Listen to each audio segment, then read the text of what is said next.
आप सभी को मेरा प्यार भरा नमस्कार। पेडल अप के इस यूट्यूब चैनल पर आप सभी का स्वागत है। जैसा कि आप सभी जानते हैं, ये हमारी video DBBB PRT 2000 exam 2023 series का पार्ट है, जिसमें हम पेडागॉजी एंड CDP से रिलेटेड महत्वपूर्ण क्वेश्चन की प्रैक्टिस कराते हैं। तो अगर आपने हमारी पिछली वीडियो नहीं देखी है तो आई होप कि आप उनको ज़रूर देखें। उस प्लेलिस्ट की लिंक हमने डिस्क्रिप्शन बॉक्स में दी हुई है, तो जिसके माध्यम से आप हमारी पिछली सारी प्रैक्टिस वीडियो को देख सकते हैं। तो चलिए शुरू करते हैं।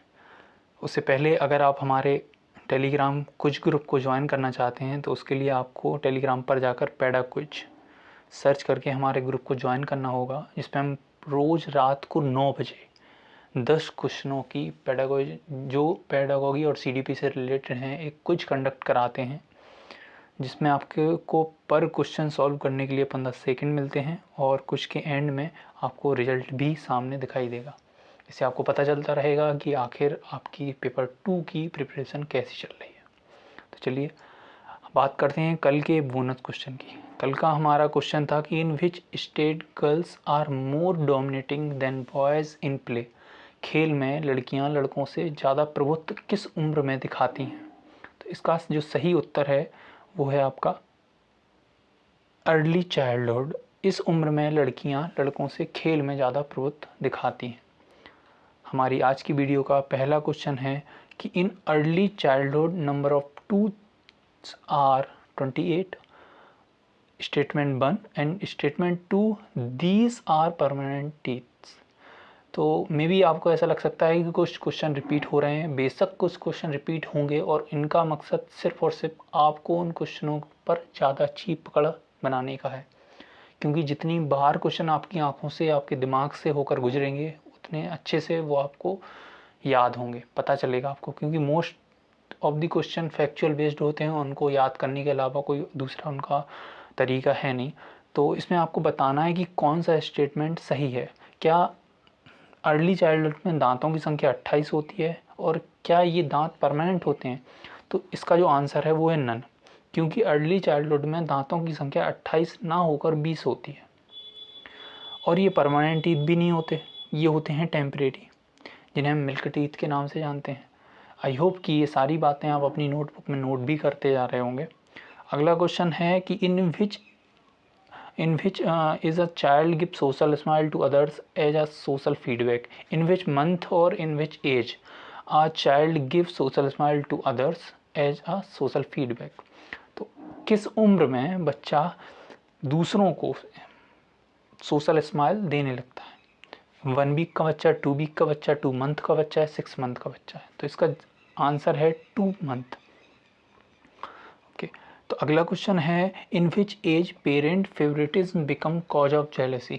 आई थिंक कि ये क्वेश्चन हमारी पिछली वीडियो में भी था और जिन लोगों ने वो वीडियो देखी होगी वो इसका आंसर बता सकते हैं कि इसका आंसर क्या होगा। उसमें मैंने इसका रीज़न भी एक्सप्लेन किया था।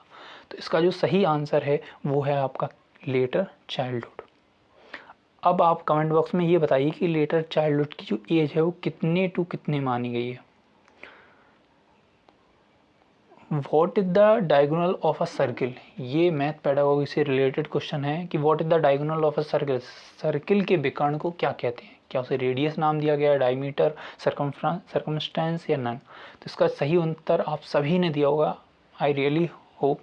तो इसका सही आंसर है कि डायमीटर को हम circle of a diagonal of a circle कहते हैं। अगला क्वेश्चन है when first postal reflex comes. ये वाला क्वेश्चन कई बार DSSB एग्जाम में पूछा जा चुका है। इसके साथ ही रीट में भी ये क्वेश्चन कई बार आ चुका है। तो इसका जो सही आंसर है वो 28 वीक्स। अगला क्वेश्चन है कि in which state girls are more dominating boys than boys in play. किस अवस्था में लड़कियां लड़कों से ज़्यादा प्रभुत्व रखती हैं खेलों में? ये हमारा बोनस क्वेश्चन में ही रिपीट हो रहा है, तो आई होप कि इसका आंसर सभी दे लेंगे। इसका आंसर है अर्ली चाइल्डहुड। अगला हमारा क्वेश्चन है कि हाईएस्ट रेट ऑफ डेवलपमेंट इनमें से किस अवस्था में देखने को मिलता है? क्या वो चाइल्डहुड है, वो इन्फेंसी है, प्रीनेटल है, इनमें से कोई नहीं? तो सबसे ज़्यादा रेट ऑफ डेवलपमेंट जो दिखता है इनमें से वो प्रीनेटल में दिखता है। अगर यहाँ ऑप्शन में अगर मान लिया जाए कि प्रीनेटल नहीं है तो आप इन्फेंसी को टिक करेंगे, और अगर इन्फेंसी भी नहीं है तो फिर अर्ली चाइल्डहुड। तो ये आपको देखना है। अगला क्वेश्चन कहता है कि एज ऑफ टेलीग्राफिक स्पीच क्या होती है। क्या 3 to 4 मंथ है, 6 to 12 मंथ है, 14 to 16 मंथ है, 18 to 24 मंथ है। इसका जो सही आंसर है वो है आपका 18 to 24 month. Time period of embryonic stage इनमें से किसको माना गया है। Conception to 2 week, 2 to 8 week, 8 to birth, 8 week to birth, या 14 डेज आफ्टर बर्थ। तो इन सभी ये सारे ऑप्शन आपके इम्पोर्टेंट हैं और आई होप कि आप इन सभी को अपनी नोटबुक में नोट डाउन करेंगे। तो मैं पहले ही वीडियो में आपको बता चुका हूँ कि एम्ब्रियोनिक स्टेज का जो टाइम पीरियड है वो है आपका 2 to 8 वीक। अब आपको ये देखना है कि जो कंसेप्शन से 2 वीक का टाइम है इसे बोलते हैं जर्मिनल पीरियड, ठीक है, जर्मिनल पीरियड। और जो आपका 8 वीक टू बर्थ है इसे बोलते हैं फीटल स्टेज। और 14 डेज आफ्टर बर्थ इसे आप बोलते हैं न्यूनेट। और ये सारे क्वेश्चन आपके एग्ज़ाम में पूछे गए हैं।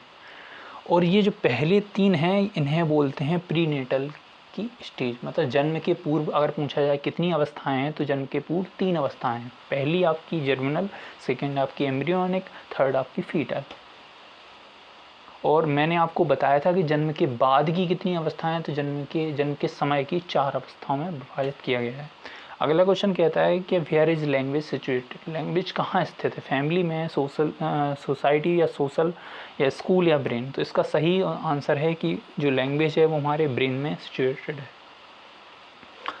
अगर पूछा जाए कि बाल विकास डैश मनोविज्ञान का भाग है, किस मनोविज्ञान का भाग है बाल विकास, क्या वह मनोविश्लेषण का है, तुलनात्मक मनोविज्ञान का है, विकासात्मक मनोविज्ञान का है, सांख्यिकी मनोविज्ञान का है।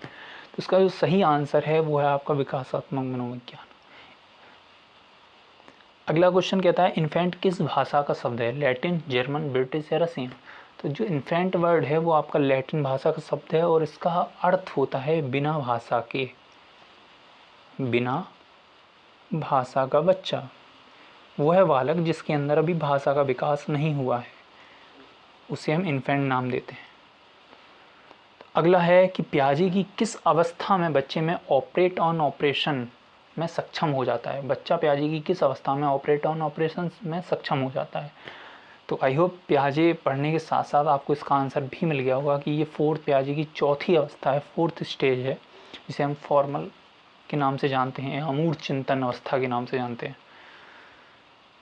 लेड क्या है, एलईडी का फुल फॉर्म में से कौन सा है, language adjustment device, language accommodation device, language acquisition device या लैंग्वेज एसिमिलेशन डिवाइस। जो सही आंसर है वो है लैंग्वेज एक्विजिशन डिवाइस। अब आप ये बताइए कि लेड का कॉन्सेप्ट किसने चलाया था। तो आपकी नॉलेज के लिए मैं बता दूं कि लेड का जो कॉन्सेप्ट है वो चॉम्स्की ने इसके बारे में बात करी थी। और चॉम्स्की का ये कहना था कि जो बच्चा है वो भाषा यंत्रों को लेकर पैदा होता है, उसे भाषा बाहर से अर्जित कर देनी नहीं पड़ती, उसमें पहले से वोकल कॉर्ड सारी चीज़ों को लेकर ही पैदा होता है। गर्भधारण के बाद 14 दिन को क्या कहेंगे। अगर आप ये वीडियो को बड़े ध्यान से देख रहे हैं तो इसका आंसर मैं पहले ही दे चुका हूँ कि गर्भधारण के बाद के 14 दिन को आप जर्मिनल पीरियड के नाम से जानते हैं। ठीक है, इन्फेंसी आपकी बर्थ से 2 वर्ष की अवस्था है और अडोलसेंस को कहीं कहीं 10 से 19 वर्ष जो WHO के अनुसार है ऐसा कुछ माना गया है। तो ये थे हमारे बेहतरीन 15 क्वेश्चन की सीरीज़। अब वक्त आ गया है कि आप बोनस क्वेश्चन के लिए आगे बढ़ें। तो आज का जो हमारा बोनस क्वेश्चन है जिसका आंसर आपको कमेंट बॉक्स में देना है वो है कि the word noble savage is given by. जो नोबल सैवेज वर्ड है वो इनमें से किसके द्वारा दिया गया, क्या वो थॉर्नडाइक के द्वारा दिया गया, जॉन लॉक के द्वारा, पियाजे के द्वारा या रूसो के द्वारा। तो मैं उम्मीद करता हूँ कि इसका आंसर आप ज़रूर ढूंढेंगे और कमेंट बॉक्स में इसका आंसर ज़रूर देंगे। और इस क्वेश्चन को हम अपनी अगली वीडियो में डिस्कस करेंगे। तब तक के लिए बाय बाय, टेक केयर।